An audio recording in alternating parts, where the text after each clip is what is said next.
get you some perspective from Jannie Rossouw. He's the head of the School of Economic and Business Sciences at Wits University. He argues the country must free itself from the burden of owning a national airline. Thank you so much for coming through and having this conversation with us.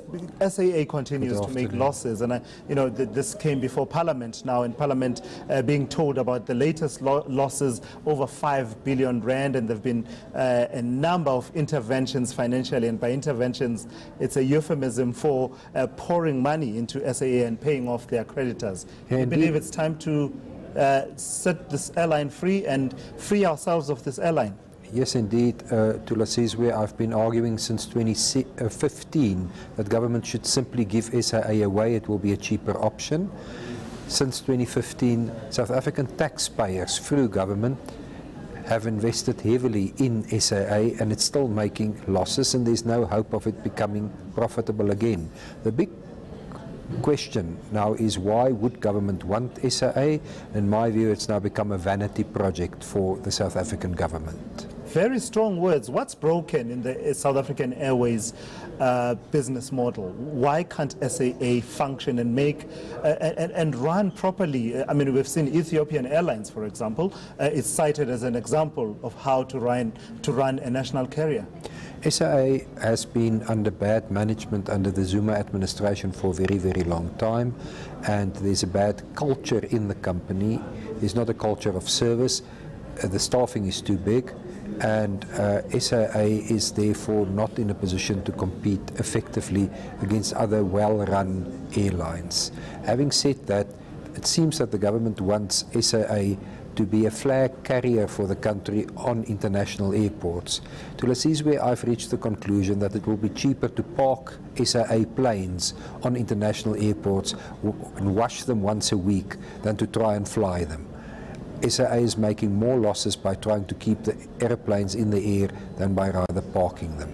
So are you saying to me, sir, that we are at a point where even if the new leadership under President Cyril Ramaphosa, but by extension the Minister of State-Owned Enterprises, Pravin Gordhan, and the leadership that has been installed at SAA brush up on their business skills and come up with turnaround plans and try and run the airline efficiently, there's simply no hope?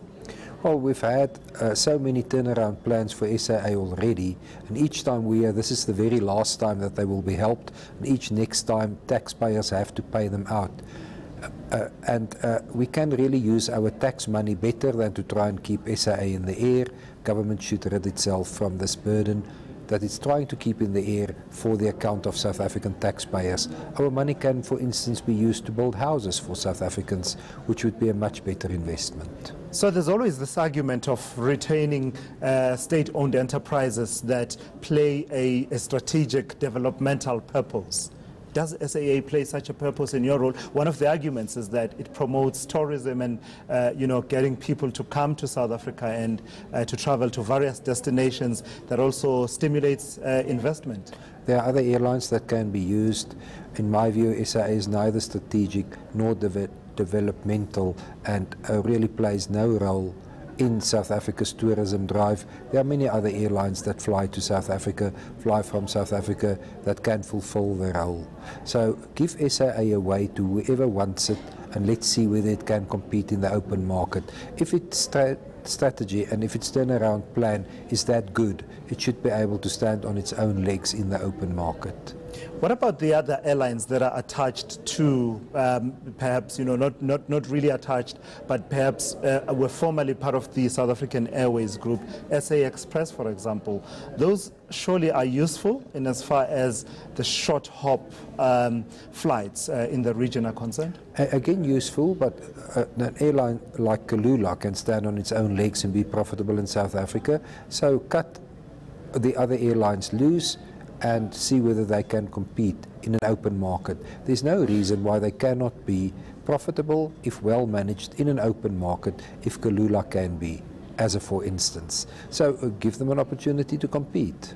And in fact, as you talk about a competitive market, you've argued that SAA has had a kind of unfair advantage in the competitive market and has sort of affected competition in the market and to the disadvantage of the consumer. How so?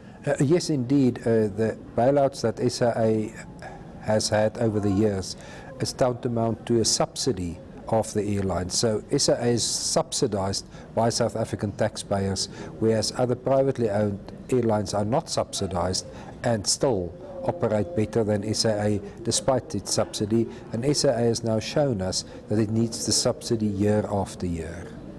Just finally, before I let you go, what do the airlines that thrive in this environment do differently? And I guess I'm asking you to draw not only from other state-owned airlines, but also even from the private sector. If someone came and said, this is the last time that we're giving SAA a bailout of any kind, from now on, this is the model that we're going to follow. What is that model? Number one, they take commercial decisions. They're not influenced by political decisions, so they can decide which routes to serve. Secondly, they have much leaner staffing than one SAA has. Thirdly, they have professional management. And fourthly, their boards are not influenced by political pressure. Their boards operate in the best interest of the company because the company is not accountable to political leadership.